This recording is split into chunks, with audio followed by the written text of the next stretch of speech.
Hello everyone, welcome to the grow of pharma. तो आज के इस वीडियो में हम लोग एक नया सब्जेक्ट स्टार्ट करने जा रहे हैं। हमारा जो जी पैट एंड नाइपर 2025 का क्रैश कोर्स चल रहा है, जिसमें हम फार्मास्यूटिक्स एंड फार्माकोलॉजी के इंपॉर्टेंट टॉपिक्स ऑलमोस्ट पूरा सिलेबस कवर करा रहे हैं इन डिटेल। उसी सीरीज में आज हम एक नया सब्जेक्ट स्टार्ट करेंगे, फार्मास्यूटिकल इंजीनियरिंग। ठीक है, हम इसमें क्या करने वाले हैं, हम इसमें फार्मास्यूटिकल इंजीनियरिंग को इन डिटेल कवर करेंगे। Complete pharmaceutical engineering with in 4 lectures आपको कवर कर दी जाएगी। ठीक है, 4 लेक्चर्स में हम कंप्लीट फार्मास्यूटिकल इंजीनियरिंग खत्म कर देंगे। क्योंकि देखो, बहुत ज़्यादा इन डेप्थ पढ़ने का टाइम नहीं है और इतना भी ऊपर ऊपर से नहीं पढ़ना है कि क्वेश्चन आपसे ना बने। ठीक है, तो इतना मैं आपको कवर करा दूंगा यहाँ से कि आपके जितने भी क्वेश्चन आएंगे आप आराम से उन्हें कवर कर लोगे। इसके बाद एक हम वन शॉट में पूरे PYQs फार्मास्यूटिकल इंजीनियरिंग के डिस्कस कर लेंगे। इस और सेम इसी पैटर्न पे मैं फिजिकल फार्मेसी कवर कराऊंगा, जिसको भी अबाउट 4 to 5 लेक्चर्स या मिनिमम 6 लेक्चर्स तक में हम फिजिकल फार्मेसी भी कवर कर लेंगे। और अभी तक क्या कवर हो चुका है, अगर आपने अभी तक नहीं देखा है क्रैश कोर्स का, आप ये पहला वीडियो देख रहे हो तो आप एक बार चैनल विजिट करना। हमने फार्मास्यूटिक्स में pre formulation in detail cover किया है, टैबलेट इन डिटेल कवर किया है, कैप्सूल इन डिटेल कवर किया, साथ में उनके PYQs डिस्कस भी हो चुके हैं, माइक्रो इनकैप्सुलेशन भी कवर हो चुका। सेम अगर हम फार्माकोलॉजी की बात करें तो फार्माकोलॉजी में हमने जनरल फार्माकोलॉजी कंप्लीट कर ली है in detail with PYQ discussion. उसके बाद हमने कार्डियोवैस्कुलर सिस्टम कवर किया था in detail with PYQ discussion. And उसके बाद अभी हमारा एंटी माइक्रोबियल एजेंट्स चल रहा है, जिसमें भी हमने 2 लेक्चर्स कर लिए हैं। बाकी भी बहुत जल्दी with in 3 to 4 next lecture में हम एंटी माइक्रोबियल भी खत्म कर देंगे इन डिटेल। और उसके साथ में हम प्रैक्टिस क्वेश्चंस भी, हमारी सीरीज चल रही है फार्माकोलॉजी के प्रैक्टिस क्वेश्चंस की भी कुछ वीडियोस अपलोडेड है, उसको भी जाके एक बार चेकआउट कर लेना। इन ओवरऑल अगर मैं बोलूँ तो एक बार आप चैनल चेकआउट करना, आप लोग के लिए बहुत बेनिफिशियल होने वाला है for GPAT and NIPER both 2025 की प्रिपरेशन की। ठीक है, तो इस वीडियो में हम लोग फार्मास्यूटिकल इंजीनियरिंग के 2 टॉपिक की बात करेंगे। एक बात करेंगे फ्लो ऑफ फ्लूइड्स की, दूसरी बात करेंगे हम लोग साइज रिडक्शन की। 2 इंपॉर्टेंट टॉपिक्स इस वीडियो में कवर करने वाले हैं। और ओवरऑल अगर फार्मास्यूटिकल इंजीनियरिंग से देखा जाए तो अबाउट 6 to 7 क्वेश्चंस आ जाते हैं आराम से। एंड BMS ने जब से कंडक्शन स्टार्ट किया तो हम ये लेके चल सकते हैं कि क्वेश्चन के नंबर इतने रहेंगे, या 1-2 क्वेश्चन कम या ऊपर नीचे हो सकता है, बट इतने क्वेश्चन रहेंगे। तो आराम से अबाउट 30 to 35 मार्क्स आप आराम से इजीली इससे सिक्योर कर सकते हो, जो कि बहुत ही इंपॉर्टेंट टॉपिक है। और बहुत ज़्यादा इन डिटेल आपको पढ़ने की जरूरत नहीं है। आप कोई भी बुक पढ़ोगे बहुत ज़्यादा इन डेप्थ होगा, उतना नहीं पढ़ना है। जो जो चीज़ें मैं पढ़ाऊंगा, जो जो इस लेक्चर में रहेगा, आप उतना कर लेना। इसमें भी मैं आपको सारे पॉइंटर्स हाईलाइट करा के दे दूंगा कि कहाँ कहाँ से क्वेश्चन आने वाले हैं। आप उतना कर लेना, आराम से आपकी चीज़ें हो जाएंगी। ठीक है, तो वीडियो स्टार्ट करें उससे पहले अगर अभी तक आपने चैनल को सब्सक्राइब नहीं किया तो फटाफट से सब्सक्राइब करो, क्योंकि ये सारी चीज़ें लेके आने में बहुत ज़्यादा मेहनत लगती है, सारी नोट्स डिज़ाइन करने में, सब कुछ आप लोग के लिए लेके आने में। साथ में आप इंस्टाग्राम पे भी हमें फॉलो कर सकते हो और व्हाट्सएप ग्रुप जाकर ज्वाइन कर लेना, क्योंकि वीडियो की शेड्यूल, टाइमिंग, सब कुछ मैं व्हाट्सएप ग्रुप पे टाइम टू टाइम अपडेट करता रहता हूँ। ठीक है, तो आज यार फटाफट से फिर वीडियो को स्टार्ट करते हैं। तो आज हम क्या बात करने वाले हैं, आज हम बात करेंगे flow of fluids and size reduction के बारे में। तो सबसे पहले बात करेंगे फ्लो ऑफ फ्लूइड्स होता क्या है। तो फ्लूइड्स का क्या मतलब है। फ्लूइड्स का मतलब क्या होता है, ऐसे सब्सटेंस जो फ्लो कर सके। ठीक है, वही होते हैं फ्लूइड्स। और इसमें कौन कौन से आते हैं, सॉलिड तो हमारा फ्लो करता नहीं है, तो इसमें कौन कौन से आएंगे फ्लूइड्स के अंदर में, हमारे आएंगे कौन कौन से, लिक्विड्स एंड गैसेस। तो flow of the fluid is the flow of the substance that does not permanently resist the distortion. अब देखो, हम फ्लूइड किन्हें बोलते हैं, फ्लूइड हम ऐसे सब्सटेंस को बोलते हैं जो परमानेंटली डिस्टॉर्शन को रेजिस्ट ना करे। फॉर एग्जांपल, जैसे अगर अभी अब आपके पास लिक्विड है, ठीक है, जैसे, हाँ, ठीक है, अब अगर आपके पास लिक्विड है, आप लिक्विड में क्या करें, डिस्टॉर्शन में मतलब थोड़ा फोर्स लगाओगे तो क्या होगा, वो शेप चेंज कर लेगा, सेम गैस के साथ है। बट अगर आप सॉलिड के साथ फोर्स लगाओगे तो अपना शेप चेंज नहीं करेगा, वो क्या करेगा, वो ब्रेक डाउन हो जाएगा। तो इसीलिए ऐसा वो परमानेंटली रेजिस्ट नहीं करते हैं। ठीक है, तो उसमें हमारा उनके जो फ्लो होता है उसको हम लोग बोलते हैं फ्लो ऑफ फ्लूइड्स। और this is the study of the how liquid and gases move with in a system. कैसा लिक्विड और गैसेज जो है वो कैसे मूव करते हैं सिस्टम में, इसी की स्टडी को हम लोग क्या बोलते हैं, फ्लो ऑफ फ्लूइड्स। ठीक है, अब जो हमारा फ्लूइड मैकेनिक्स है, जो फ्लूइड्स का फ्लो है, उसको हम 2 पार्ट में क्लासीफाई कर सकते हैं। एक होता है फ्लूइड स्टैटिक और दूसरा होता है फ्लूइड डायनेमिक्स। फ्लूइड स्टैटिक क्या होता है कि जब हमारा फ्लूइड जो है वो रेस्ट कंडीशन में, जैसे आपने एक बाउल में पानी रखा हुआ है, उस टाइम पे वो क्या है, कुछ नहीं है, कोई मोशन नहीं रखा हुआ है, तो उस कंडीशन को बोलेंगे, वो इक्विलिब्रियम कंडीशन में, उस कंडीशन को हम लोग बोलेंगे फ्लूइड स्टैटिक्स।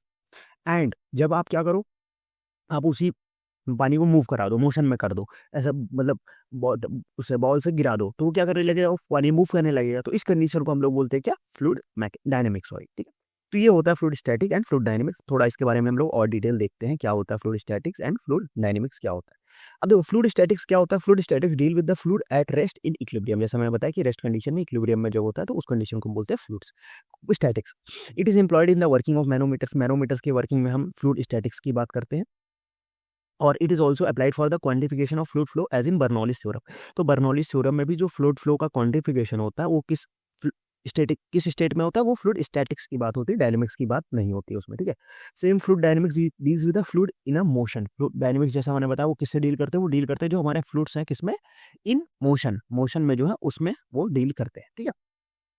और मैन्युफैक्चर ऑफ डोजेस फॉर्म में फ्लूइड डायनेमिक्स की बात होगी। और it relates with the flow behaviour when expose to the different stress condition. मतलब क्या, जब हम किसी भी फ्लूइड को डिफरेंट स्ट्रेस कंडीशन में जब एक्सपोज करेंगे, जैसे मैंने भी बताया कि उसका आप क्या करो, प्रेशर लगा दो, बॉल से पानी को गिरा दो, तो उस कंडीशंस में जब हम स्ट्रेस करेंगे तो क्या होगा, फ्लूइड मोशन में आ जाएगा, तो उसी कंडीशन को हम लोग बोलते हैं फ्लूइड डायनेमिक्स। सिंपल सी बात है। एग्जाम्पल हमारा रेनॉल्ड्स एक्सपेरिमेंट ऑपरेटर्स में फ्लूइड डायनेमिक्स का होता है। अब वो फ्लूइड डायनेमिक्स का ये देखो, एक ये वो है कि ऐसे मोशन वो होता है फ्लूइड का, आप यहाँ पे देख सकते हो, जीआईएफ का तरह से रिप्रेजेंटेशन है फ्लूइड के मोशन का, ठीक है। आगे बढ़ते हैं हम लोग। अब हम लोग बात करेंगे किसके बारे में, मैनोमीटर्स के बारे में बात करेंगे, जिससे कभी कभी क्वेश्चन पूछ लिया जाता है कि मैनोमीटर्स क्या होते हैं। देखो आप, ये क्या चीज़ है ना कि देखो ये सारी बेसिक टर्मिनोलॉजीज है, ये आपको पता होनी चाहिए, ठीक है। ये बेसिक टर्मिनोलॉजीज है और मोस्ट ऑफ द टाइम आपको पता भी होंगी आप लोगों को, तो ये सब एक बेसिक इंट्रोडक्शन है। अब बात करेंगे हम लोग मैनोमीटर्स के बारे में। Manometers are the device that is are use for the measuring the pressure difference. Manometer क्या होता है, मैनोमीटर डिवाइस होते हैं, क्या होता है वो, क्या करता है, वो प्रेशर डिफरेंस को मेजर करता है। They are the instrument that measure the pressure difference in a fluid system by using a column of liquid. They are essential for monitoring and controlling the process condition. Simple सी बात है, जब हम कोई भी process वो करते हैं, कोई भी प्रोसेस या कोई भी हम किसी भी चीज़ को बनाने का प्रोसेस होता है या कोई भी मैन्युफैक्चरिंग यूनिट होती है, तो वहाँ पे हम टेम्परेचर, प्रेशर, ये सारे पैरामीटर्स को कंट्रोल करते हैं। अब कंट्रोल करने के लिए हमें प्रेशर के डिफरेंस का पता तो होना चाहिए, तभी तो हम कंट्रोल करेंगे। तो उस कंडीशन में हमारे मैनोमीटर्स जो होते हैं वो बहुत ही यूजफुल होते हैं। अब मैनोमीटर्स कितने टाइप के होते हैं, मैनोमीटर होते हैं 3 टाइप के। हमारा सिंपल मैनोमीटर होता है, डिफरेंशियल मैनोमीटर होता है और होता है इंक्लाइंड मैनोमीटर। तो तीनों मैनोमीटर के बारे में थोड़ा सा देखेंगे हम, ठीक है। सिंपल मैनोमीटर क्या होता है, it is a device which measure the pressure at a point in a fluid contain in a pipe और vessel, also known as U tube fluid manometer, example orifice meter और वेंचुरी मीटर। इसके uses क्या क्या हैं, use in a measuring of consumption of gases in chemical reaction and use in a conjunction with flow meter for measurement of the flow of flux, ठीक है। Simple सी बात, देखो अब देखो इसमें आपको याद रखने वाली क्या क्या चीज़ है। सबसे पहले बात करते हैं कि measure a pressure at a point, एक पॉइंट पे प्रेशर मेजर करता है, इसको हम दूसरा नाम क्या है इसका, यूट्यूब फ्लूइड बैरोमीटर है, ठीक है।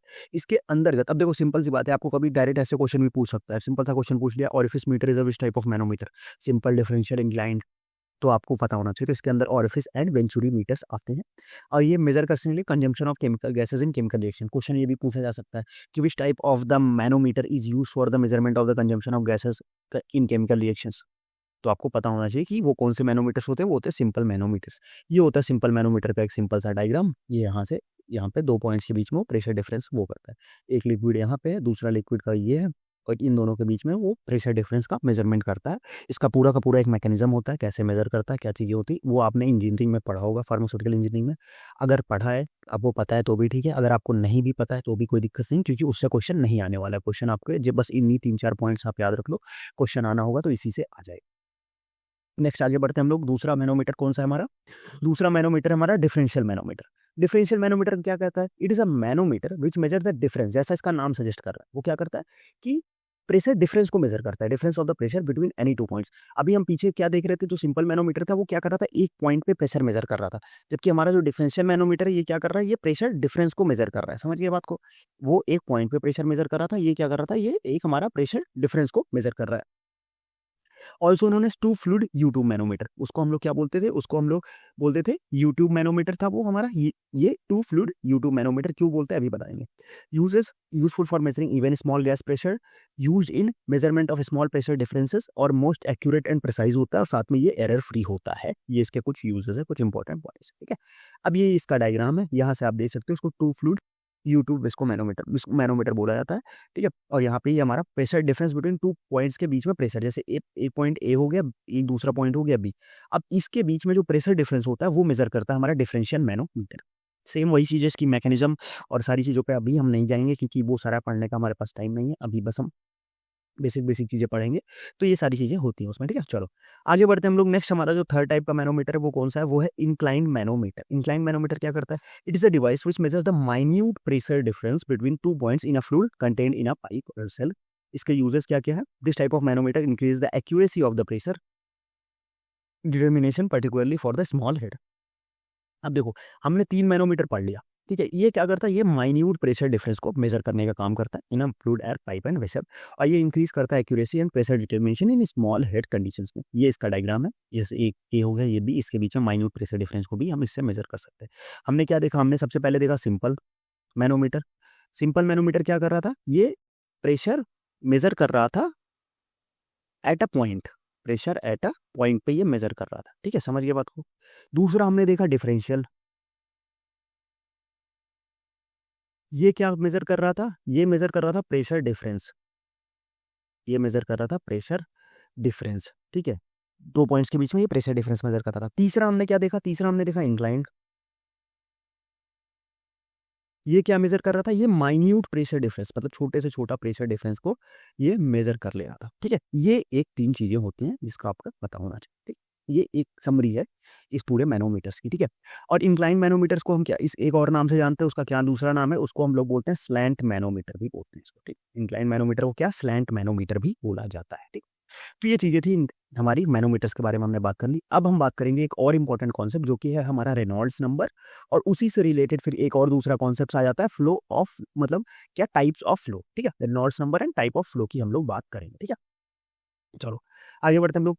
अब रेनॉल्ड्स नंबर की बात करें, रेनॉल्ड्स नंबर क्या होता है, it is use for the measurement and type of flow determination. ठीक है, ये क्या करता है कि फ्लो के मेजरमेंट में और टाइप ऑफ फ्लो दोनों में कोई डिटर्मिनेशन में हेल्प करता है।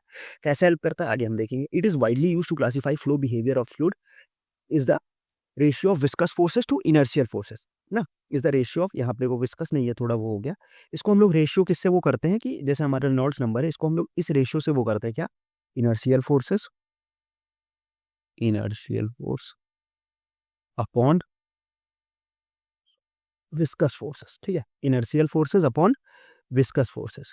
ठीक है, इस रेशियो से भी हम लोग इसको एक मेजर करते हैं। बाकी दूसरा जो इसका फॉर्मूला है रेनॉल्ड्स नंबर का, वो क्या है, R is equal to D mu rho upon N. ठीक है, आर क्या है रेनॉल्ड्स नंबर, डी क्या है diameter of the pipe, mu average velocity, और ये हमारा जो है विस्कोसिटी ऑफ द फ्लूइड, और रो जो है वो हमारी डेंसिटी ऑफ द लिक्विड। ठीक है, तो ये इसका फॉर्मूला है, फॉर्मूला आप याद रखो, बाकी ठीक है, बस फॉर्मूला याद रखो, बहुत ज़्यादा इसमें कुछ इन डिटेल देखने की जरूरत नहीं। अब flow of fluids, type of fluid flow, type of fluid flow थोड़ा इंपॉर्टेंट है, इसको समझ लोगे तो चीज़ें आपको थोड़ा सा ईजी हो जाएंगी। टाइप ऑफ फ्लूइड फ्लो क्या है कि जैसे टाइप ऑफ फ्लूइड फ्लो देखो तीन तरीके का मेनली फ्लूइड फ्लो होता है, एक होता है लेमिनार, दूसरा होता है ट्रांजिशनल, और तीसरा होता है टर्बुलेंट। ठीक है, लेमिनार, ट्रांजिशनल एंड टर्बुलेंट, तीन टाइप के फ्लो होते हैं, जिसमें से लेमिनार फ्लो जो होता है वो simple normal every fluid molecule followed straight path को फॉलो करता है और आराम से वो चला जाता है। ठीक है, दूसरा होता है ट्रांजिशनल। ट्रांजिशनल में क्या होता है कि जो फ्लूइड मॉलिक्यूल होता है वो वेवी पाथ होता है, बट वो आपस में पैरेलल होते हैं, बट बाउंड्री के पैरेलल नहीं होते। और टर्बुलेंट में क्या होता है कि वेरी कॉम्प्लेक्स, और उससे क्या होता है कि डाई की मिक्सिंग हो जाती है। समझिए बात को, तो जैसा इसमें शो हो रहा है यही एक मेन इसमें होता है। अब इसको आप थोड़ा सा समझो। अब जैसे यहाँ पे ये समझो, ये जेएफ के थ्रू आप देखो, ये क्या है, ये हमारा जो है वो स्ट्रीमलाइन लैमिनार फ्लो। ठीक है, देखो एकदम सीधा जा, ये टर्बुलेंट फ्लो है, एकदम इसमें प्रॉपर मिक्सिंग हो रही है।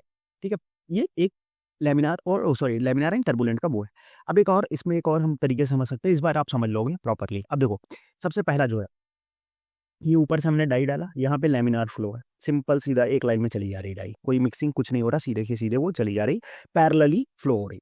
दूसरा, ये यहाँ पे टर्बुलेंट फ्लो है, समझ में आया डिफरेंस दोनों में, ये लैमिनार फ्लो है, आराम से सीधा सिंपल चला जा रहा है, ये टर्बुलेंट फ्लो है, यहाँ पे क्या हो रही है, मिक्सिंग हो रही है, प्रॉपर डिफरेंस देखने को मिल रहा है। समझे बात को, ये होता है लैमिनार एंड टर्बुलेंट में मेन डिफरेंस, बस आपको इतना पता होना चाहिए बस।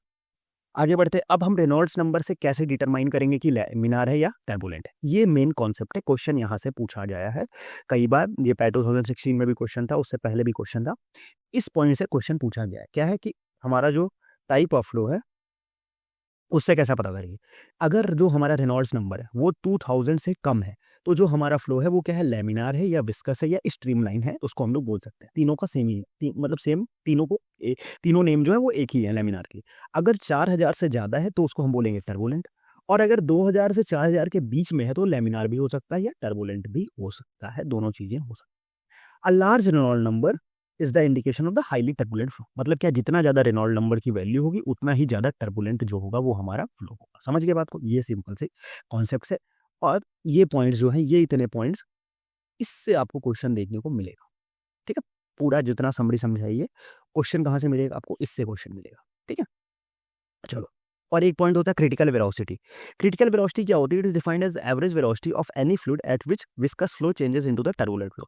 मतलब क्या है, जो हमारा नॉर्मल लैमिनार फ्लो है उस फ्लो को हमें टर्बुलेंट में चेंज करना है, तो हमें क्या करना पड़ेगा? उसकी वेलोसिटी को बढ़ाना पड़ेगा, क्योंकि अभी हमने देखा कि टर्बुलेंट की वेलोसिटी ज़्यादा थी, हमें वेलोसिटी को बढ़ाना पड़ेगा। तो जितने वेलोसिटी में लैमिनार जो है वो टर्बुलेंट में कन्वर्ट हो जाए या विस्कस जो है वो टर्बुलेंट में कन्वर्ट हो जाए, उस वेलोसिटी को हम बोलते हैं क्रिटिकल वेलोसिटी। बस इतनी सी बात है और कुछ। नेक्स्ट हम बात करेंगे किसके बारे में? थोड़ा सा एक ब्रीफ ओवरव्यू देखेंगे बर्नौलीज थ्योरम के बारे में। इन डिटेल आपको नहीं पढ़ना है, आपको बस थोड़े से कुछ पॉइंटर्स हैं, बस आप उसको देख लो, आपका काम हो जाएगा। ठीक है। When the principle of the conservation of energy is applied to the flow of fluids, the resulting equation is called the Bernoulli's theorem. मतलब क्या है कि जब हमारा कंजर्वेशन एनर्जी का प्रिंसिपल जो है उसको हम फ्लो ऑफ फ्लूइड्स में अप्लाई करेंगे, तो जो हमारा इक्वेशन निकल के आएगा उसको हम लोग बोलेंगे क्या? Bernoulli's theorem. ठीक है। ये क्वेश्चन पूछा जा चुका है पीवाईक्यूज में कि जो बर्नौलीज थ्योरम है वो किस पे बेस्ड है? तो बर्नौलीज थ्योरम जो है वो कंजर्वेशन ऑफ एनर्जी पे बेस्ड है। बस इतना आपको याद रखना है, कंजर्वेशन ऑफ एनर्जी पे बर्नौलीज थ्योरम बेस्ड है। ये उसका फॉर्मूला है। फॉर्मूला अगर आप याद रखना चाहो तो आप रख सकते हो, नहीं रखना चाहो तो भी कोई वो नहीं है। ठीक है। बाकी यहाँ पे सारी चीज़ें हैं, ये मेनली फिजिक्स का पोर्शन है। इंजीनियरिंग में आपने अपने सिस्टम टाइम पे पढ़ा होगा तो ठीक है, नहीं भी पढ़ा होगा तो कोई बात नहीं, अभी हम इसको स्किप कर सकते हैं, क्योंकि अगर मैं इसको समझाने जाऊँगा तो in depth about 10 to 15 minutes का पूरा ये कॉन्सेप्ट समझाने में ही जाएगा, तो उतना टाइम नहीं है क्रैश कोर्स में। हम बस आप इसको देख लो, फॉर्मूला आप यहाँ पे याद रखना चाहो तो रख सकते हो। बाकी ये कंजर्वेशन ऑफ एनर्जी का जो पॉइंट है इसको अच्छे से याद रखना बस। ठीक है। चलो आगे बढ़ते हैं हम लोग नेक्स्ट पॉइंट। नेक्स्ट जो है measurement of rate of flow of fluids. अब जो फ्लो ऑफ फ्लूइड्स का रेट है वो कैसे मेजर किया जाएगा, वो भी एक पॉइंट होता है कि कैसे जो फ्लो ऑफ फ्लूइड का रेट है उसको कैसे मेजर करते हैं। उसके कुछ मेथड्स होते हैं, उसके बारे में हम लोग बात करेंगे। इससे थोड़ा सा प्रीवियस ईयर में 1-2 बार क्वेश्चन इस पॉइंट से पूछा गया है, तो इसको थोड़ा सा अच्छे से हम लोग करेंगे आगे बढ़ते हुए। चलो, तो सबसे पहले डायरेक्ट वेइंग या मेजरिंग मेथड होता है। दूसरा जो होता है वो होता है hydrodynamic method. Third method is the और हाइड्रोडायनेमिक के अंदर ही हमारे पास आते हैं orifice meter, venturi meter, pitot tube और रोटामीटर। ये सारे हाइड्रोडायनेमिक मेथड के अंदर बारे में, इसके बारे में हम लोग थोड़ा सा देखेंगे अभी इन डिटेल। फिर डायरेक्ट डिस्प्लेसमेंट मीटर भी होता है। ठीक है। चलो सबसे पहले बात करते हैं, अगर हम लोग हाइड्रोडायनेमिक मेथड्स में आ जाएं तो हाइड्रोडायनेमिक मेथड में सबसे पहला क्या है? ऑरिफिस मीटर, या इसी को हम लोग बोलते हैं वेरिएबल हेड मीटर। ये क्या काम करता है? ये measure the variation in the pressure across the fixed construction placed in the path of flow constant of constant area used for the testing purpose like steam line. Simple सी बात देखो, ये क्या करता है कि हमारे पास जो ऑरिफिस मीटर या वेरिएबल हेड मीटर होता है, क्या करता है? ये प्रेशर के वेरिएशन को मेजर करता है। किस कंडीशन में? कांस्टेंट एरिया जो होती है वहां पे कांस्टेंट होती है। देखो, बहुत ज़्यादा कॉन्सेप्ट आप बना रखे होगे, आपने पढ़ रखा होगा, कोई बात नहीं, अच्छी बात है। आप तो अब आपको ईजी है। मगर अगर आपने नहीं पढ़ा है, आप उस पॉइंट ऑफ व्यू से पढ़ो, तो अगर आप अभी इन डेप्थ घुसने जाओगे तो गायब हो जाओगे, क्योंकि बहुत बड़ा सिलेबस है, कभी पूरा नहीं होगा। तो बस उतने पॉइंट्स को कैप्चर करो, उतने पॉइंट्स को समझो जिससे आपकी इजीली क्वेश्चन बना ले जाओ। ठीक है। हम उस पॉइंट्स पे डिस्कस करेंगे। तो ऑरिफिस मीटर से अगर आपसे क्वेश्चन पूछा जाता है तो क्वेश्चन कहाँ से पूछा जाता है? सिंपल सा पूछा जाता है कि क्या मेजर करता है? Variation in the pressure measure करता है, और किस कंडीशन पे? एट द कांस्टेंट एरिया, जहाँ पे कांस्टेंट एरिया पे क्वेश्चन होता है। ठीक है। और ये हमारा testing purposes like steam lines और इन सब के लिए इसको हम लोग यूज करते हैं। नेक्स्ट जो है हमारा वो है वेंचुरी मीटर। इसको भी वेरिएबल हेड मीटर इसको भी बोला जाता है। Measure the variable difference pressure across a fixed construction path placed in a path of flow use for the liquid mainly water. इसको मेनली किसके लिए? वाटर के लिए यूज किया जा सकता है, और ऑनलाइन इंस्टॉलेशन और गैसेस के मेजरमेंट के लिए भी यूज करते हैं। ठीक है। सिंपल सी बात है। ये वेरिएबल हेड मीटर है, वेरिएबल डिफरेंस प्रेशर मेजर करता है around the fix construction placed in a path of the flow. ठीक है। और ये हमारा ये है, ये डायग्राम है किसका? वेंचुरी मीटर का। ये होता है हमारा किसका? ऑरिफिस मीटर का।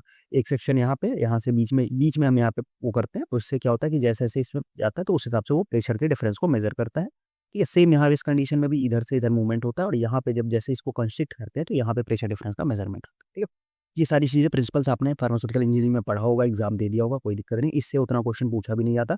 इससे बस कुछ मेन टर्मिनोलॉजी जो है आप वो याद रख लो, आपका काम हो जाए। ठीक है। नेक्स्ट वन इज है पाइटॉट 2, या इसको हम इंसर्शन मीटर बोलते हैं। ये क्या होता है? Use the measure of velocity head of the flow और measure the velocity at 1 point only. ठीक है। उसके बाद है रोटामीटर या area meter, measure the area of the flow और use in the fermenters and bulk drug chemical industries में इसको हम लोग यूज करते हैं। ये डायग्राम है आपका पाइटॉट ट्यूब का, और ये डायग्राम है आपका रोटा। ठीक है। तो पाइटॉट ट्यूब में आपको याद रखना है कि is the measure the velocity head of the flow, फेट फ्लो के वेलोसिटी हेड को मेजर करता है। ठीक है। यही सारे क्वेश्चन पूछेंगे। अभी पूछ लेगा आपको variation of the pressure at the constant area, तो आप रोटामीटर एरिया मीटर से रिलेट करके जाओगे, गायब हो जाओ। वहाँ नहीं करना, वहाँ आपको ओरिफिस मीटर करना है। फिर आपसे पूछ लेगा कि वेलोसिटी हेड कौन मेजर करता है, पाइटोट ट्यूब। फिर क्वेश्चन घुमा के पूछ लिया वेलोसिटी है data 1 point only, single point only, कौन सा मेजर करता है? आपका ऑप्शन में दे दिया पाइटोट ट्यूब और इंसर्शन मीटर दे दिया और बोथ ए एंड बी भी दे दिया। तो आपको पता होना चाहिए कि दोनों का सेम नाम है। बस क्वेश्चन बहुत डीप में क्वेश्चन नहीं आता है, बहुत इन डेप्थ क्वेश्चन नहीं आएगा, क्वेश्चन ऊपर से ही आएगा, बट आपको पता होना चाहिए। यही सारी चीज़ें आप भूल जाते हो और फिर कहते हो सर पेपर हार्ड नहीं आएगा, पेपर ऐसा ही आएगा, पेपर का लेवल यही रहने वाला है। बस आपको थोड़ा ये छोटे छोटे जो पॉइंट्स है इन पे फोकस करना पड़ेगा। फिर आता है rotameter, area meter, measure the area of the flow, ये फ्लो के एरिया को मेजर करता है। Used in fermenter and bulk drug chemical industries में क्या होता है, इसको हम लोग यूज करते हैं। डायग्राम है, डायग्राम आप देख सकते हो, ठीक है। अब हम आगे बढ़ेंगे, थोड़ा सा चीज़ों को लेके चलेंगे, क्योंकि अब आगे वाली जो चीज़ें वो उतनी खास इंपॉर्टेंट है नहीं, बट फिर भी मैं एक बार कवर करा देता हूँ, बेसिक बेसिक बता देता हूँ, क्योंकि अगर उससे भी कभी कभी अगर क्वेश्चन पूछ लिया तो आपको छोड़ के नहीं आना है, ठीक है। अब आगे हम लोग बात करेंगे वॉल्स के बारे में थोड़ा सा, ठीक है। वॉल्स क्या होते हैं उसके बारे में हम थोड़ा सा बात कर लेंगे। Valves are use to control the rate of the fluid in a pipeline. Pipeline में जो फ्लूइड के रेट को कंट्रोल करने के लिए वॉल्स का यूज करते हैं हम लोग। Device that control the fluid within a pipeline by opening, closing और पार्शली ऑब्स्ट्रक्टिंग द फ्लो, ठीक है। They are critical for managing pressure and directing the fluids where needed, ठीक है। ये अलग अलग तरीके की वॉल्स होते हैं। सिंपल सी बात है यार, वॉल्स होता क्या है, जैसे जो तुम्हारे घर में पाइपलाइन होगी, ठीक है, तुम सप्लाई देते होगे, घर के ऊपर जाना है, टंकी में पानी जाना है, ठीक है, इस फ्लोर पे जाना है, इस फ्लोर पे नहीं जाना है, तो उसको क्लोज करते हो, वही होता है वॉल। वॉल क्या होता है, प्रेशर को मतलब सप्लाई को रोकना है, बस वही होता है वॉल, और कुछ नहीं होता है, ठीक है, उतना पता वही है वॉल। अब उसमें अलग अलग तरीके के वॉल्स होते हैं, उसके बारे में थोड़ा सा एक एक लाइन देखेंगे हम लोग और आगे बढ़ेंगे, क्योंकि बहुत ज़्यादा क्वेश्चन उससे पूछा नहीं जाता है, बट आप थोड़ा सा जो हाईलाइटेड पॉइंट है उसको आप लोग देख लेना। जैसे प्लग एंड कॉक वॉल्व है, ये क्या करता है, ये हमारा कंप्लीट और स्टॉपिंग और स्टार्टिंग के लिए यूज होता है। फिर ग्लोव वॉल्व, ये फ्लो प्रेशर को रेगुलेट करने के लिए यूज होता है, और कंप्लीट शट ऑफ भी होता है इसमें, नॉट मोर देन 50 mm की पाइप में, इसके ऊपर की पाइप में ये यूज नहीं होता है। Use completely shut off the fluid और in the fluid open position, minimize the differential pressure during the opening and stopping of the flow. Diaphragm valve control the fluid flow by regulating the area with which media can enter and exit the valve, भाई area को regulate करते हुए वो करता है। Needle valve precise control flow, इससे question शायद एक बार पूछा गया किसी उसमें, हाँ शायद जीपैड में ही पूछा गया, शायद 11 या 12 में पूछा गया था, नीडल वॉल्व से एक बार क्वेश्चन पूछा गया, तो प्रिसाइज कंट्रोल वहाँ पे भी ऑप्शन में प्रिसाइज था, तो नीडल वॉल्व से आप आराम से लगा सकते, ठीक है। तो ये कुछ वॉल्स के बारे में था, बहुत ज़्यादा इंपॉर्टेंट नहीं है, बट आप एक बार इसको देख रख के रखना, मतलब एक बार गो थ्रू कर लेना, छोड़ना नहीं, ठीक है। आगे बढ़ेंगे हम लोग, एक और पॉइंट्स के बारे में डिस्कस कर ले थोड़ा सा। अब हम लोग बात करते हैं पंप्स के बारे में। पंप्स आपको पता ही है क्या होते हैं, कि pumps are the mechanical device use to increase the pressure energy of the liquid. अभी क्या आता है, mechanical machine design to move the fluids by converting mechanical energy into hydraulic energy. ये सारी फिजिक्स की बातें हैं, आपको पता है तो ठीक है, नहीं पता है तो भी कोई दिक्कत नहीं, क्योंकि फिजिक्स अभी आपको पढ़ना नहीं है, ठीक है। बस आपको यही करना है कि हमारा उसके प्रेशर को इंक्रीज करता है, और क्या करता है, जो हमारे फ्लूइड्स हैं उसको लोअर लेवल से हायर लेवल में मूव करने के लिए हम लोग पंप का यूज करते हैं, आपको इतना पता होना चाहिए। अब इसके बाद पंप्स का क्लासिफिकेशन देख लो, तो दो तरीके के मेनली क्लासीफाई करते हैं हम लोग। एक होता है रेसिप्रोकेटिंग पंप, दूसरा होता है रोटेटरी पंप। रेसिप्रोकेटिंग पंप में भी तीन होते हैं, piston pump, plunger pump and diaphragm pump. और उसका हमारा जो और रोटेटरी पंप में gear pump and centrifugal pump होता है, ठीक है, ये तीन होते हैं। एक और टाइप का होता है मिसलेनियस, जिसमें हमारा आता है पेरिस्टाल्टिक पंप, ठीक है, वो भी उससे भी पेरिस्टाल्टिक पंप से ही क्वेश्चन पूछा गया था, वो भी किस ईयर में पूछा गया था, 2011 में पूछा गया था, बहुत पुराना क्वेश्चन था, ठीक। चलो, तो इसके बाद थोड़ा सा हम लोग एक एक बार पंप्स के बारे में थोड़ा सा देख लेंगे, हल्का सा आप एक बार गो थ्रू कर लो। फिर उसके बाद हम लोग आगे बढ़ेंगे अपने किस पे, साइज रिडक्शन पे, ठीक है। फ्लो ऑफ फ्लूइड्स का सारा कॉन्सेप्ट हमारा खत्म हो जाएगा, ठीक है। पंप्स में क्या होता है कि गियर पंप्स होते हैं, जो सबसे पहले हमने देखा gear pumps, use for handling viscous और heavy liquids like vegetable oil and waxes के लिए इसको यूज करते हैं। Use for aqueous film coating. उसका सेंट्रीफ्यूगल पंप में दो होता है, एक होता है वॉल्यूट पंप, दूसरा होता है turbine pump. Viscous fluid liquids, non corrosive viscous और नॉन कोरोसिव लिक्विड्स, और use for handling organic solvents, ठीक है। उसके बाद रेसिप्रोकेटिंग पंप की बात कर लें, तो इसमें हमारा पिस्टन पंप है, प्लंजर पंप है और डायफ्राम, इसको आप लोग देख लेना। अब देखो यहाँ पे इसमें क्वेश्चन जो आता है ना, क्वेश्चन पता है कहाँ से आएगा, मेनली क्वेश्चन आपको यहीं से पूछ लेगा, कुछ नहीं पूछेगा, आपको क्वेश्चन दे देगा, ऐसे दे देगा, एक पिस्टन पंप दे देगा, which of the following is example of reciprocating pump, खत्म, यहीं से क्वेश्चन पूछ लेगा आप कि बस इसको याद रख के जाओ ना, तो मोस्ट प्रोबेबली चांसेस है कि यहीं से क्वेश्चन आ जाता है कि हमारा रेसिप्रोकेटिंग पंप का कौन सा एग्जांपल है, रोटेटरी पंप का कौन सा, गियर पंप का कौन सा एग्जांपल है, किस में आता है, रोटेटरी में आता है, रेसिप्रोकेटिंग में आता है, तो वहीं से आपका आराम से ईजिली हो जाएगी चीज़ें, ठीक है। तो आप आराम से इतना करके जा सकते हो। बाकी ये सारे पंप्स की बात है, टाइप्स ऑफ रेसिप्रोकेटिंग पंप है, पिस्टन पंप है, प्लंजर पंप है, डायफ्राम पंप है, बस इसको आप देख लेना, आपकी चीज़ें कवर हो जाएंगी, ठीक है। अब हम लोग आगे बढ़ेंगे, नेक्स्ट टॉपिक जो और इंपॉर्टेंट टॉपिक है वो कौन सा है, वो है साइज रिडक्शन, ठीक है। अब हम लोग आगे बढ़ेंगे और हम लोग बात करेंगे साइज रिडक्शन के बारे में, ओके। तो साइज रिडक्शन, ठीक है, साइज रिडक्शन क्या होता है आपको पता ही है। साइज रिडक्शन में हम क्या करते हैं, सिंपल सा नाम सजेस्ट कर रहा है, इसको हम साइज का क्या कर रहे हैं, रिड्यूस कर रहा है, ठीक है। फिर size reduction is the process of reducing large solid unit masses into smaller unit masses, that is coarse particle और फाइन पार्टिकल में हम उसको कन्वर्ट करना, उसी को बोलते हैं size reduction.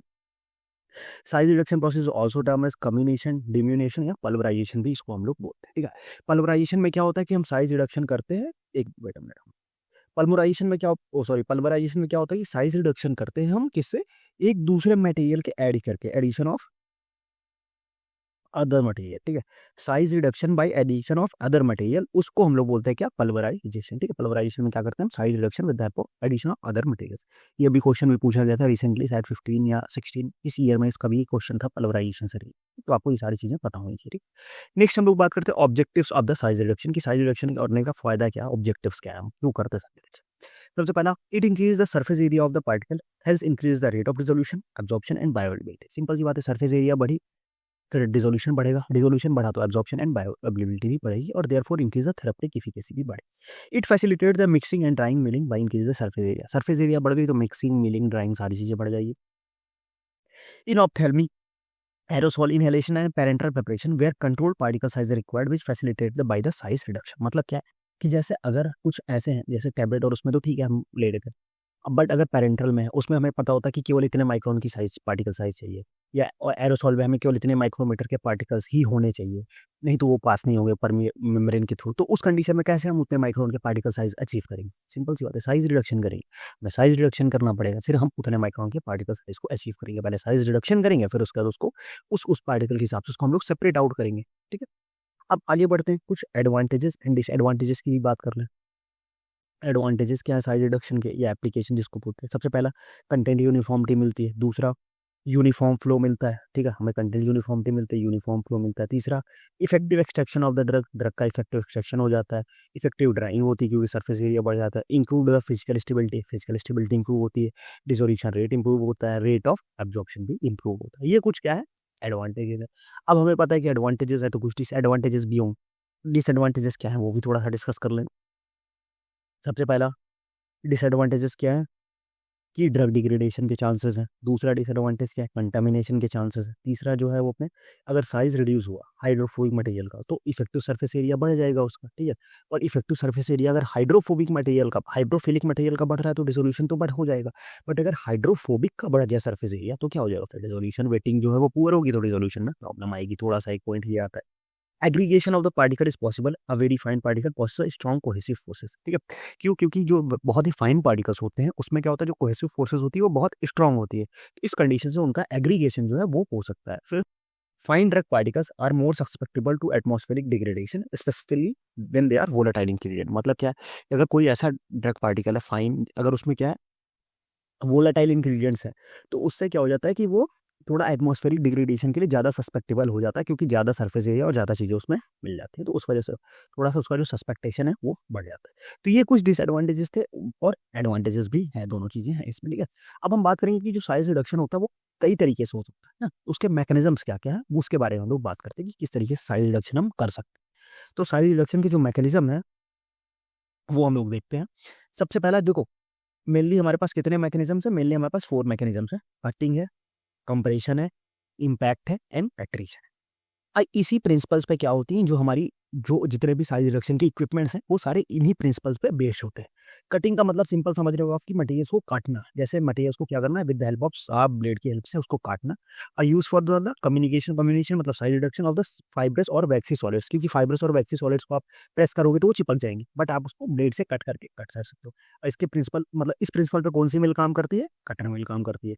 Compression, material use crush between the roller. Compression मतलब उसको कंप्रेस करना, दबाना। उसमें क्या होता है, जो रोलर्स है उसके बीच में क्रश कर देता है, कौन सा, by application of the pressure, और ये रोलर मिल इस पे काम करती है। इम्पैक्ट, इम्पैक्ट में क्या होता है कि हैमर्स, इम्पैक्ट क्या होता है कि जैसे आप किसी चीज पे हथौड़ा मारो तो उस पर क्या हो रहा है, आप उस पर इम्पैक्ट डाल लो, तो इम्पैक्ट करते हैं हैमर्स और bars at a high speed, बहुत हाई स्पीड पे हैमर्स एंड बार्स आते हैं, उससे क्या करते हैं हम लोग उस पर इम्पैक्ट करते हैं। When a lump of material strikes the rotating hammer the material splits apart. मतलब क्या, जैसे जैसे वो मटेरियल क्या होता है कि जैसे वो हैमर, रोटेटिंग हैमर, और उस पर जैसे स्पीड से उस पर इम्पैक्ट पड़ेगा तो मटेरियल्स क्या हो जाएंगे, टूटते जाएंगे। ये हैमर मिल, और ये तब तक हम करेंगे टूटने वाला वो मटेरियल को तब तक करेंगे जब तक हमें डिजायर्ड पार्टिकल साइज नहीं मिल जाएगा। जब हमें डिजायर्ड पार्टिकल साइज मिल जाएगा तो चीजें खत्म। फिर इसमें आता है हैमर मिल। अल्टरेशन में क्या होता है कि rubbing action between the two surfaces. Alteration का क्या मतलब होता है कि दो सर्फेसेस के बीच में रबिंग एक्शन होना, ठीक है, रब करते हुए हम उसको वो करते हैं। जैसे वो नहीं होता, क्या बोलते हैं कि किसी चीज को घिसते घिसते घिसते छोटा कर दो, तो उस कंडीशन को बोलते हैं क्या, अट्रीशन। एग्जांपल इसमें आता है फ्लूइड एनर्जी में। कुछ अब देखो ये जो है ये इनिशियल केवल इसी उस पर बेस्ड है। कुछ ऐसे भी होते हैं जो एक से ज्यादा भी प्रिंसिपल्स पे बेस्ड होते हैं, जैसे हमारा बॉल मिल है वो इम्पैक्ट एंड अट्रीशन दोनों पे बेस्ड है। तो उसके बारे में हम लोग देखेंगे अभी आज, ठीक है। चलो, आगे बढ़ते हैं। मैकेनिज्म्स की बात कर ली हमने। अब फैक्टर्स भी अफेक्ट करेंगे कि कौन कौन से कुछ ऐसे फैक्टर्स होते हैं जो साइज रिडक्शन को भी अफेक्ट करते हैं। कौन कौन सा फैक्टर्स है? सबसे पहला हार्डनेस। जितना ज़्यादा हार्ड मटेरियल होगा उतना ज़्यादा उसका डिफिकल्ट होगा पार्टिकल साइज रिड्यूस करना, सही बात है। फिर होता है मॉइस्चर कंटेंट। मॉइस्चर कंटेंट में क्या होता है कि 5% मॉइस्चर है तो वो ड्राई ग्राइंडिंग में जाएगा, 50% मॉइस्चर है तो वेट ग्राइंडिंग में जाएगा। ये पॉइंट इंपॉर्टेंट है, इसको देख लेना। इसको आपको इसको पता है कहाँ से कोरिलेट करके दे सकता है। इसको आपको दे सकता है कि टैबलेट के उसमें दे सकता है कि ड्राई ग्रेनुलेशन वेट ग्रेनुलेशन, वहाँ से भी कोरिलेट करके दे सकता है। तो मॉइस्चर कंटेंट के हिसाब से आपको याद रखना है कि अगर 50% मॉइस्चर है तो वो ड्राई ग्राइंडिंग में जाएगा, 5% से कम मॉइस्चर है तो ड्राई ग्राइंडिंग में, और 50% से ज़्यादा मॉइस्चर है तो वो वेट ग्राइंडिंग में जाएगा। इलास्टिक मटेरियल, सिंथेटिक गम्स हो गए, वैक्सेस हो गए, रेजन्स हो गए, soft and plastic during the milling. Solvated material क्या हो जाता है, जैसे sodium sulphate and other hydrate, ये क्या करते हैं वाइडर वो कर देते हैं मिलिंग के टाइम पे, क्या कर दिया वाटर वो कर दिया। जो वाटर रिलीज कर दिया तो क्या हो जाएगा, वहाँ लम्स का फॉर्मेशन हो जाएगा, वो हमें नहीं चाहिए। Stickiness, adhesion and cohesion leading choking of the meshes of the machine. अब ऐसा कुछ इसमें कहते हैं जो स्टिकी होते हैं तो उसमें एडहेशन एंड कोहेशन देखने को मिलता है। उससे क्या होता है जो मशीन की मैसेज है उसमें क्या होता है चोकिंग देखने चोक हो जाते हैं, तो फिर वो प्रॉपर तरीके से काम नहीं कर पाते। ठीक, तो ये कुछ ऐसे फैक्टर्स हैं जो हमें अफेक्ट करते हैं किस टाइम में, साइज रिडक्शन के टाइम पे, तो हमें इनको कंसीडर करके चलना पड़ता है। अब कुछ हमारे साइंटिस्ट ने क्या किया था, साइज रिडक्शन में अपनी अपनी थ्योरीज दी थी, ठीक है। तो साइंटिस्ट ने अपनी अपनी थ्योरीज दी थी साइज रिडक्शन में। अभी तक उससे क्वेश्चन नहीं आया था, बट रिसेंटली 2023 में एक बार क्वेश्चन पूछ लिया गया साइज रिडक्शन की थ्योरी से। तो उस वजह से हम थोड़ा सा थ्योरीज में भी देख लेंगे क्योंकि क्वेश्चन पूछा जा सकता है, ठीक है। सबसे पहले बात करेंगे थ्योरीज ऑफ साइज रिडक्शन की। तो सबसे पहले a number of theories have been proposed to establish the relationship between energy and size of reduction जो होता है उसके बीच में कई सारी थ्योरीज हैं।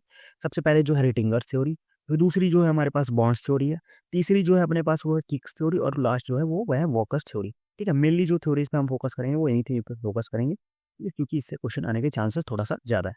सबसे पहले रिटिंगर्स थ्योरी। रिटिंगर्स थ्योरी ये इंपॉर्टेंट पॉइंट है क्योंकि इसी से 2023 में क्वेश्चन पूछा गया था। क्या है question, energy E required for size reduction of unit mass is directly proportional to the new surface area produced. मतलब क्या, सिंपल सी बात है कि जितना हम साइज रिड्यूस करने के लिए एनर्जी जो रिक्वायर्ड होता है वो जो नई सरफेस एरिया बन रही है उसी के लिए डायरेक्टली प्रोपोर्शनल होता है। Work use for the particular size reduction is directly proportional to the new surface produce. Simple सी बात है। इसका जो फॉर्मूला है E is equal to K R S N minus S I, जिसमें ई क्या है amount of energy kilowatt hour में, एस जे जो है वो है S I, sorry S I होगा यहाँ पे फाइन इनिशियल सरफेस एरिया है, और एस एन जो है वो न्यू सरफेस एरिया है, और के आर जो है वो रिटिंगर्स कांस्टेंट है। और यहाँ पे क्या है कि वो रिटिंगर्स कांस्टेंट है और उसका या इसी को हम लोग बोलते हैं एनर्जी पर यूनिट एरिया जो के डब्ल्यू न्यू पर मीटर स्क्वायर होगा, ठीक है। यहाँ पे एस आई होगा, ठीक है। चलो आगे बढ़ते हैं हम लोग। नेक्स्ट जो थ्योरी है वो है Bond's theory. The energy used in crack propagation is proportional to the new crack length, ठीक है। जो जो हम क्रैक करने के लिए वहाँ पे न्यू बॉन्ड लेंथ था, ठीक है, न्यू सरफेस एरिया था रिटिंगर्स में, इसमें क्या था न्यू क्रैक लेंथ, ठीक है। बॉन्ड थ्योरी में क्या है क्रैक लेंथ, बॉन्ड की क्या होती है लेंथ होती है, इसलिए बॉन्ड थ्योरी से आप याद रख सकते हो कि न्यू क्रैक लेंथ के प्रोपोर्शनल होती है, ठीक है। वो सारी चीजें हो गई। चलो अब हम बात करें इसका जो फॉर्मूला होता है, state that the energy use for deforming और fracturing a set of particles of equivalent shape is proportional to the change in the particle dimension. E is equal to 2 kb 1 upon under root D N minus 1 upon under root D I. K B Bond's work index, D I initial diameter, D N जो होता है वो new diameter होता है, ठीक। Formulas उतने important नहीं है बट आप याद रख लो क्योंकि हो सकता है फॉर्मूला से भी क्वेश्चन पूछा जा सके। Kick's theory, energy use in deforming और fracturing a set of particle is equal to the shape is proportional to the ratio of the size changes, ठीक है। वो किसके प्रोपोर्शनल है, ratio of the size changes, ठीक है। जो size change है उस रेशियो के प्रोपोर्शनल होता है। Is equal to K L N D I upon D N. K जो है वो किक्स कांस्टेंट है, डी आई जो है डायमीटर ऑफ द पार्टिकल्स है, और डी एन जो है diameter of the new particles है। ये बात हो गई। अब इसको हम थोड़ा सा एक बार समराइज कर देते हैं। ये सारी चीजें आपने पढ़ ली, फॉर्मूला आप याद रख लो, बाकी एक एक लाइन में सारी थ्योरीज बता देता हूँ मैं आपको, बस इतने यही एक स्लाइड आप याद रख लो, आपका काम हो जाएगा, ठीक है। रिटिंगर्स थ्योरी में क्या होता है, एनर्जी जो होती है वो न्यू सरफेस एरिया के डायरेक्टली प्रोपोर्शनल होती है। बॉन्ड्स थ्योरी में क्या होता है, एनर्जी जो होती है वो क्रैक लेंथ के डायरेक्टली प्रोपोर्शनल होती है। किक्स थ्योरी में क्या होता है कि जो एनर्जी होती है वो ratio of the change in size के प्रोपोर्शन होती है, बस इतना याद रख लो, अपने क्वेश्चन हो जाएंगे यहीं से। और फॉर्मूले से अगर क्वेश्चन नहीं आता है तो, और फॉर्मूले से आता है तो फॉर्मूला भी एक बार याद रख लो, तो फॉर्मूला से भी क्वेश्चन कवर हो जाएंगे। तो ठीक, सिंपल सी बात है, इन तीनों से आपका काम हो जाएगा। अब हम बात करेंगे साइज रिडक्शन के इक्विपमेंट्स, जो सबसे इंपॉर्टेंट है साइज रिडक्शन के उसमें इक्विपमेंट्स, उसकी बात कर लेते हैं। तो सबसे पहले सिंपल सी बात है, आपको याद क्या क्या रखना, आप ऐसे टेबुलर फॉर्म में बना लो। कौन सी मिल है, उसका प्रिंसिपल क्या है, उसकी प्रोडक्ट साइज क्या निकलती है, और उसके कैरेक्टरिस्टिक्स एंड यूजेस क्या है, और किस लिए हम उसको यूज नहीं करते। सिंपल सी बात है। कटर मिल है, उसका प्रिंसिपल है कटिंग, उसकी जो साइज है 220 में साइज होती है, और इसकी स्पीड है 200 to 900 रिवॉल्यूशन। ठीक है, इसको हम यूज़ किसके लिए करते हैं, fibrous animal tissue and vegetable structures के लिए, बट फाइबर मटेरियल की यूज़ नहीं करते। अब देखो, इसमें क्वेश्चन आपको मिलेगा कहाँ से, क्वेश्चन आपको इस प्रिंसिपल से मिल सकता है, और कुछ जो इसके यूजेस हैं वहाँ से मिल सकता है। मैं साइज से थोड़ा सा वो है, चांसेस कम है, बट आ सकता है। हैमर मिल का जो प्रिंसिपल है वो है इम्पैक्ट, हैमर से इम्पैक्ट होता है। 4 to 3 4 to 3 to 5 match size होती है, 10 to 40 मिलीमीटर के पार्टिकल्स निकलते हैं। स्पीड ये रही इसकी। Eddy use for dry materials, wet filter पेशन, cakes, ointment and slides. Abrasive materials के लिए इसको हम यूज नहीं करते हैं। रोलर मिल, इसमें दो है, प्रेशर एंड कंप्रेशन दोनों प्रिंसिपल इसका। इसमें साइज ये रही इसकी 20 to 200, और ये सॉफ्ट मटेरियल्स के लिए रोलर मिल का यूज करते हैं, इंपॉर्टेंट है ये एब्रेसिव मटेरियल। फ्लूइड एनर्जी मिल की बात करें, इसका प्रिंसिपल इंपैक्ट एंड एक्रीशन दोनों है। जेट मिल, माइक्रोनाइजर से अल्ट्राफाइन ग्राइंडर्स भी बोलते हैं इनको। इससे क्वेश्चन पूछा गया है प्रीवियस ईयर्स में, आपको क्वेश्चन पूछा गया है फ्लूइड एनर्जी मिल से, तो आपको याद रखना है। 1 to 30 मिलीमीटर साइज होता है। कंप्रेस्ड एयर इसमें आती है 6 किलो पास्कल्स के प्रेशर से टू 1 मेगा पास्कल तक प्रेशर इंक्रीज हो सकता है। यूज फॉर एंटीबायोटिक, विटामिन, यह सारी चीज़ों के लिए हम लोग यूज़ करते हैं। सॉफ्ट एंड स्टिकी मटेरियल्स के लिए इसको हम यूज़ नहीं कर सकते। तो ये टेबल आपको याद रखनी है। नेक्स्ट जो है, कुछ और इक्विपमेंट्स जो हैं वो कौन सी है, वो है अपनी कि कोलॉइडल मिल। कोलॉइडल मिल का जो प्रिंसिपल है वो है शेयरिंग, या इसी को हम लोग होमोजेनाइजेशन भी बोलते हैं। इसका जो पार्टिकल साइज है वो है कितना, 3 to 3 to 75 पिकोमीटर तक रहता है। रिवॉल्यूशन ये रहे। Use for colloidal dispersion and suspension emulsion ointment, इसके लिए हम लोग इसका यूज करते हैं। ड्राई मिलिंग के लिए यूज नहीं कर सकते। एज रनर मिल या एंड रनर मिल होता है। एज रनर मिल क्या होता है कि, और एज एंड रनर मिल दोनों में क्या होती है, जो इसकी प्रिंसिपल होती है वो क्रशिंग एंड शेयरिंग होती है। 20 to 80 में साइज का इसमें हम लोग प्रोडक्ट ऑप्टेन होता है, और ये प्लांट बेस्ड प्रोडक्ट्स के लिए यूज करते हैं। स्टिकी मटेरियल के लिए इसका हम यूज नहीं कर सकते। बॉल मिल, इसी को हम लोग क्या बोलते हैं, पेबल मिल या टेम्बलिंग मिल बोलते हैं। इम्पैक्ट एंड एट्रीशन, ठीक है, इम्पैक्ट एंड एट्रीशन की अगर हम बात कर ले तो ये इसका प्रिंसिपल है। 20 to 200 में साइज होता है। ठीक है, अब यहाँ पे ये चीज़ें हो गई, और यहाँ पे एक ये है कि ball mill about 30 to 50% of the volume जो उसकी बॉल्स होती हैं उस वो ऑक्यूपाई करती हैं। Use for the production of ophthalmic and parenteral. Ball mill at low speed use for milling of dyes and pigments. Brittle materials होते हैं। 60 to 85% of the critical speed पे इसको ऑक्यूपाई करते हैं। बॉल मिल से क्वेश्चन पूछा जा चुका है, 15 में भी 16 में भी क्वेश्चन आया है इससे, तो आपको याद रखना है। और इसका एक क्वेश्चन था कि हार्डनिंग मिल जो होता है वो किसका वेरिएंट है, तो हार्डनिंग मिल जो है वो बॉल मिल का ही वेरिएंट होता है। दूसरा है डिसइंटीग्रेटर। डिसइंटीग्रेटर में क्या होता है कि इसका जो प्रिंसिपल होता है इम्पैक्ट, और सारे टाइप की ड्रग्स के लिए हम लोग यूज आते हैं। ठीक है, तो बॉल मिल की अगर हम बात कर ले तो बॉल मिल को थोड़ा सा आप लोग ध्यान में देखें ना, क्योंकि यहाँ पे ये इससे क्वेश्चन पूछा जा चुका है। इसका प्रिंसिपल है इम्पैक्ट एंड आइटरेशन। मैं साइज और ये सारी चीज़ें आपको पता है। अब यहाँ पे देखो दो चीज़ें हो सकती है। यहाँ पे क्या होता है कि इसको हम लोग मॉडरेट स्पीड पे हमेशा रन करते हैं। आपने ये चीज़ें पढ़ी होंगी, मॉडरेट स्पीड पे ही रन करते हैं। तो क्यों, क्योंकि मॉडरेट स्पीड पे अगर हम नहीं रन करेंगे तो ये कंडीशन होती है। देखो, तीन बॉल मिल की तीन कंडीशन होती है। ये क्वेश्चन पूछा गया था किसी को कि कौन सी स्पीड पे करते हैं। देखो, अगर हम तीन कंडीशन लेते हैं, एक लो स्पीड, एक हाई स्पीड और एक मॉडरेट स्पीड। अब देखो, अगर हम लोग इसको क्या करेंगे, बहुत ही लो स्पीड पे करेंगे तो जो सारी बॉल्स हैं वो यहीं रह जाएंगी। बहुत ही लो स्पीड पे रखेंगे तो प्रॉपर मिक्सिंग नहीं होगी। और अगर बहुत हाई स्पीड पे कर देंगे तो सारी बॉल्स जो है वो कॉर्नर कॉर्नर पे कलेक्ट हो जाएंगी, और जो हमारा सेंटर है वो खाली रह जाएगा। इसीलिए हम क्या करते हैं, ऑप्टिमम स्पीड पे रखते हैं, ताकि जो बॉल्स है वो प्रॉपरली मूव करें और उनका इम्पैक्टेड ऑल्टरेशन दोनों हो पाए। ठीक, ये चीज़ें।